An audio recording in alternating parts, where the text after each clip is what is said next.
Happy Monday. I think this is take 25. Getting clear on my message this week is really tricky.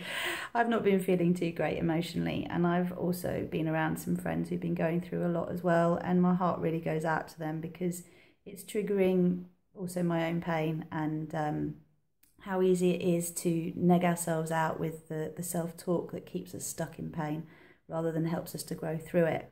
This is particularly important to recognise when we're choosing to engage in activities or in habits that we've outgrown and we know we need to leave behind, but on some level we're still choosing self-denial through, substance abuse or through food or through overworking, not looking at what is there and trying to distract ourselves.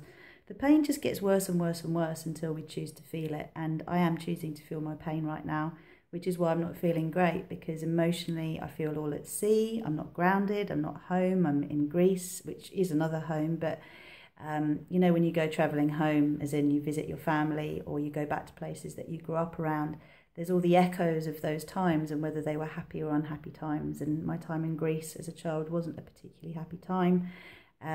So coming back is also a reminder of loss, because my mother obviously died a few years ago and it's coming up to the anniversary of her death. And I'm feeling all of this, I'm feeling this black hole pain that I know lots of us feel, and some of us are more connected to than others, but we certainly don't like to feel it and we like to push it away. And I'm reminded that, we're never alone. There is a place where we can always reach to a friend who's on a similar path to us. And it's really important to consider your friendships wisely, because there'll always be type of people that want to shut you down. They can be in your family, they can be in your friendship circles, and there'll be those who can hold the space for you to feel what you're feeling and just to be a witness and not try and shut you down or try and take the pain away. And I've tried really hard this week to be that kind of witness for friends of mine that are going through things, and also to be that kind of witness for myself, and to be honest with those I love so that they know where I'm at. And that includes you guys. It's not a time that I feel buzzy at the moment. I don't feel buzzy. I feel a bit ugh. And also aware that we're between a sort of solar and a lunar eclipse, and this is a magical time where the more you can focus on what you actually want to grow in your life, what you want to bring into your life, the more that life and the universe can support you, can give you the fairy dust or the magic dust to help that to happen. I did have a lovely little thing happen at the end of last week. I think it was Saturday, maybe it was yesterday, where I got a little special message put on my coffee cup by someone who'd made my coffee for me, and it just said, "Love you," which has never happened in my life before. And as you know, I have been working with my vibration setting of aligning my cells with true love, with romance and with magic. And that was just such a lovely little moment. It made my day. And again, it's a reminder of how much we're influenced by others, by circumstances outside of ourselves, by the little things that can either drop us down into a place that we don't want to be in, or can lift us up into a place that we're aspiring towards. People in our lives trigger us. They trigger us to be our better selves or not. And also we're all getting our ducks in a row at the moment and seeing what needs to be left behind and what we're taking with us into the next phase of our lives. We've moved through these 7 squares astrologically, and we're now faced with the debris, or the aftermath of a big storm or an earthquake, and picking through and going, all right, I'm taking this with me. This is still useful. This is still helpful. This is going to come in handy. And this is all stuff I've just got to walk away from and deal with the emotions of walking away.